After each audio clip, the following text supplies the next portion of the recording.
এরবার পাবি মরিচের বটা। যেটা নিছা তোটা নিয়ে খুশি থাক। সমস্যা নাই, আমার রিসার্চ করার লাগিয়া এই মরিচ যথেষ্ট।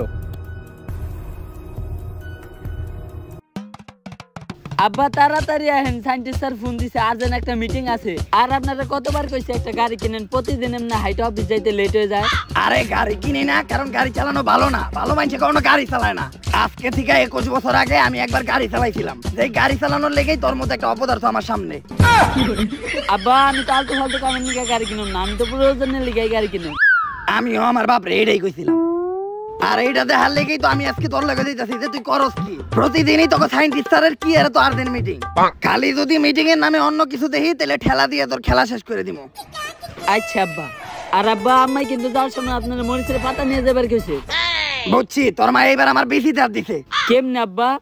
আরে কিডনি তো তোর মায়ের আইফোন 14 প্রো ম্যাক্স কেনার সময় বেচা দিছি, এখন আছে ওই দুইটা। আর মরিচের পাতার যে দাম, মরিচের পাতা কিনতে গেলে খালি আমার দুইটাই হইব না, লগে তোর দুইটাও বেচতে হইব। এই মহিলা ঠেলা দিয়ে আমাকে খেলাই শেষ করে দিছে। সায়েন্টিস্ট স্যার, আপনি আপনার ল্যাব বাদ দাম করে জঙ্গলে ডাকলেন কেন? এটাও আমার আরেকটা ল্যাব, যেটার কথা আমি স্যার আর কেউ জানে না। আর আজকে তোর একটা ইম্পর্টেন্ট জিনিস দেখামু। মরিচ? সায়েন্টিস্ট স্যার আপনি এটা পাইলেন কই? অনেক কষ্টে ম্যানেজ করছি। রাখ, ভালোই হয়েছে। এই মরিচি তোর আম্মার লেগে নিয়ে যাবো, আমাকে বেশি দুইটা পয়সা গেল। এই মরিচ খাওয়া লাগে না, এটা দিয়ে আমি একটা রিসার্চ করতেছি। ল্যাবের ভিতরে আই, তোর একটা জিনিস দেখাই।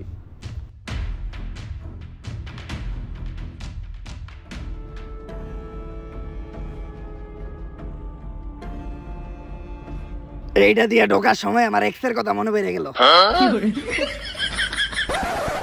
ওই দেখ,